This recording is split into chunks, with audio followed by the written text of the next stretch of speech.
We continue with our reaction to the 2021 quarterly crime stats released by the Police Minister Bheki Cele. He revealed that 27 police officers were killed on and off duty between October and December last year. We're joined now by the South African Policing Union spokesperson, Lesiba Thobakgale. Thank you very much, sir, for joining us this afternoon. So the Police Minister noting that murder remains worryingly stubborn, and it would seem that members of or women and men in blue rather are not exempt to this. 27 killed on and off duty. Thank you, Jojo, for having us on this day. We wish to greet the viewers of Newzroom Afrika. It is indeed concerning. As we see the number of 27 police officials being murdered, either on or off duty. It is clear that outside there is still war, which is not only limited to the citizens of South Africa, but it is even prevalent in terms of the murder cases that are reported of police officials. And indeed, this is quite a concerning issue, because when you kill a police official, it means some of the communities there, they are left without a police official who would be able to come and police them.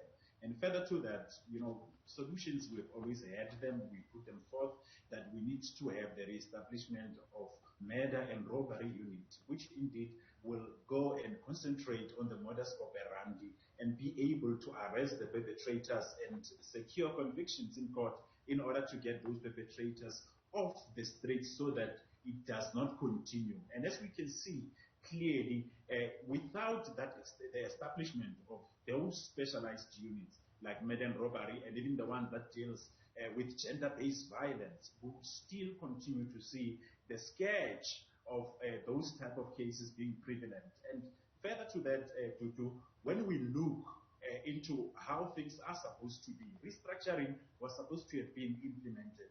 Remember, this is the time, a season, for years where SAPS itself, it needs to have more boots on the ground. And the implementation of that restructuring agreement that was concluded within the chambers, where we are also the signatories to it, it will assist further where we would have more boots on the ground. And we are also concerned that the crime stats are being released quarterly.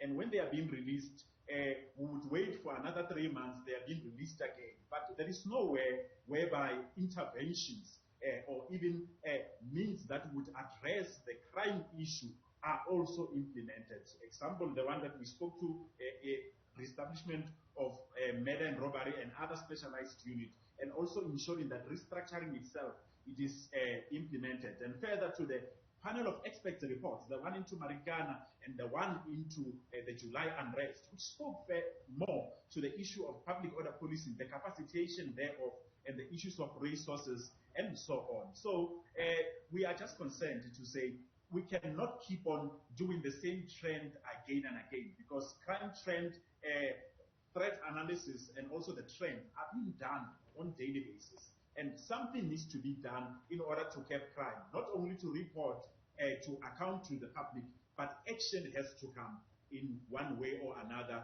by the ministry and also the SAPS management. You speak of a need for more boots on the ground. The police ministry making mention that 12,000 more officers will be trained and hopefully absorbed into the police force.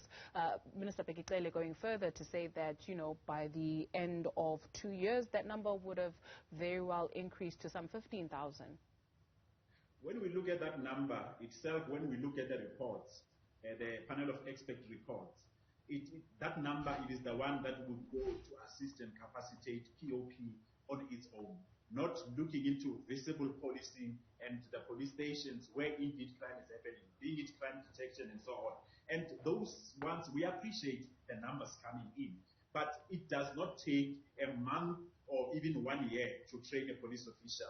It is still a process that would take a little bit while until they are fully fledged and ready to be deployed out there. So what is the immediate solution? Clearly, it is that restructuring agreement that has been concluded, which clearly it is out of the background that the structure of SAPS, it is top-bloated. We need to release those resources of the generals who are there at national office to take them to the district level and to the police station level. So that is an immediate solution. We don't have to wait for the 12,000 to be employed to say then at that time we can then use a barometer now to say we are now fighting crime. So we've got those immediate solutions which should be implemented instantaneously. When you say POP, just to close the conversation, are you referring to public order policing? And the second question and final question is what you made or your observation of the relationship between the police minister and the commissioner today, especially following the revelations by the minister that there's a plot to remove him by the commissioner and the EFF leader. And today the police commissioner saying that he puts the interest of the country first. He cannot disrespect the minister. It's his responsibility to give him advice, and they will clash from time to time, but nothing unusual.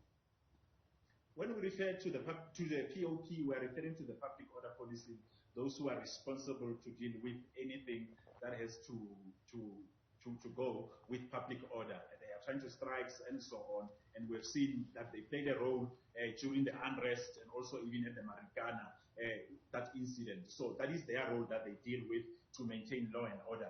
And in terms of the relationship between the police minister and the national commissioner, you would find it to be funny that the relationship that we are referring to, it is not a personal relationship. They are not supposed to have a personal relationship. But if their relationship, indeed, as they have said, that they have got a working relationship, if indeed it was good to do, restructuring would have been implemented.